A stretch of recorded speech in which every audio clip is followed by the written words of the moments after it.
বাংলাদেশের বিভিন্ন শিল্পে এবং বৃহৎ প্রকল্পে বিদেশি অনেক শ্রমিক কর্মকর্তা অবৈধভাবে কাজ করছে এমন আলোচনা বেশ পুরনো। বিভিন্ন গণমাধ্যমেও প্রতিবেদন প্রকাশ হয়েছে, এখানে অনুমতি ছাড়া কাজ করেন প্রায় 10 লক্ষ বিদেশি এবং তাদের বাংলাদেশ থেকে অর্থ পাচারের পরিমাণ বছরে প্রায় 10 বিলিয়ন।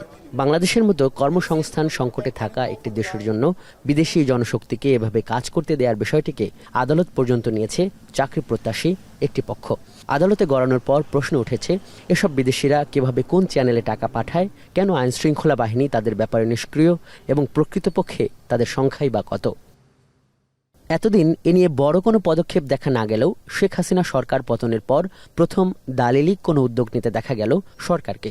অন্তর্বর্তীকালীন সরকারের স্বরাষ্ট্র মন্ত্রণালয় থেকে পাঠানো এই নোটে সতর্ক করা হচ্ছে, বিভিন্ন মাধ্যম থেকে অবৈধভাবে ভিনদেশি নাগরিকদের বাংলাদেশে অবস্থানের ব্যাপারে পদক্ষেপ নিতে চলেছে সরকার। এ সময়ের মধ্যে বৈধ কাগজ অর্জন করতে না পারলে ব্যবস্থা নেওয়া হবে আইন অনুসারে। এই কতজন আছে এই স্ট্যাটিস্টিক্সটা আমাদের কাছে এখনো নাই। অনেক দেশেরই আছে, আমি কোনো দেশের নাম মেনশন করতে চাচ্ছি না, বাট কোনো দেশেরই আমরা এই অবৈধ নাগরিককে বাংলাদেশে থাকতে দিব না। আমরা প্রথমে আগে লিস্টটা পেয়ে তারপর আবার আমরা কত দিনের মধ্যে করবো এটা আপনাদের জানাবো।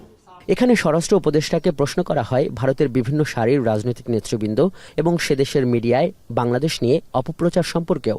সীমান্ত পুরাই অ্যালার্ট।